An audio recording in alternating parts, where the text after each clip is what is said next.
being afraid of the talk. And everybody knows what that means when you say the talk. Chris Valentin quotes, "What we don't talk about in the light will be misused in the darkness." I have a huge desire to stop making sex, the topic of sex, such a taboo topic. When you even say the word sex, people kind of cringe and make a face at you like something's bad. It's something that God has created from the beginning of time to create intimacy and closeness with your spouse. It's such a beautiful thing that I feel like has been negatively portrayed in so many ways, whether it's through movies, whether it's through social media, whether it's through billboards, whether it's through commercials. It's sexualizing so many things that God hasn't intended it to be. So let's stop making it anticlimactic, but actually make it worth talking about. Make it something that feels intimate enough to talk about with a spiritual parent or with your actual parents. For me, my parents were so open and loving, but they didn't talk to me at a very young age about sex. So I actually heard about it from a friend of mine. And when she was sharing it with me, I was like kind of thrown back because I'm like, oh my gosh, I'm hearing about this from a friend when really I didn't want to hear it, but I couldn't stop it. And it was one of those awkward situations. So when my parents decided to sit down with me and talk to me about it at about 10 or 11, I looked at my mom and I said, I have already heard about this.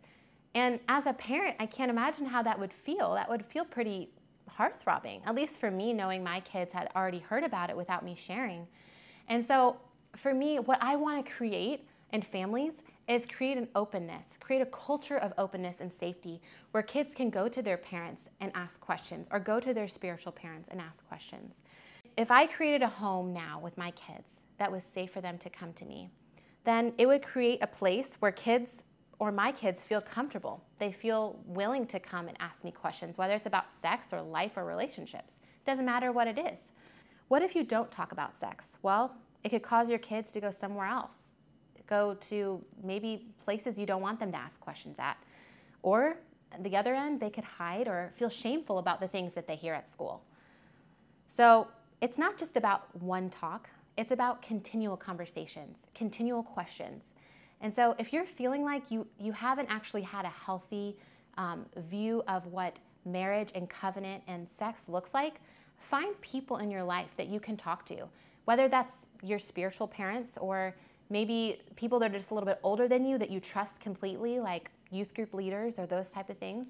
Go and talk to them and say, hey, I've heard things that maybe I don't agree with, and I just want to get the truth.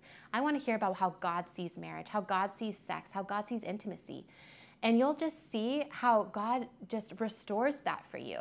And if you're married, it starts with you and your family. You are leaving a legacy for your kids. So what you choose to create in your marriage will be passed down, whether that's in years from now or whether that's in a couple of years and your kids graduate. For my family, my parents created a place of safety for me and my siblings to talk about sex. Even though they didn't talk to me until I was quite a bit older about sex, when we were teenagers, they were completely open with it. And one fun memory that I have of my parents coming home from a date night, my husband and I were watching a movie with my siblings, and they come in and they grab their glass of water and they say, okay guys, don't bother us, we're going to bed. And we all kind of look at each other and are like, awkward, but we knew what they were doing. They were having sex. And even though it felt like kind of awkward and weird, it created safety for us. It created a place that we knew that they had a healthy marriage and that we knew that we were secure as kids. And so for me, I want to pass that down to my kids. I want to create a place where they can come to me and talk, and that they see my husband, Josh, and I having open dialogue and having intimacy, where they can see our affection towards each other. That creates safety in your kids. So I would challenge you to do that as well. If you're married, to be affectionate in front of your kids, to create that safety for them. And if you're single, find someone that you can talk to and ask those questions to about sex.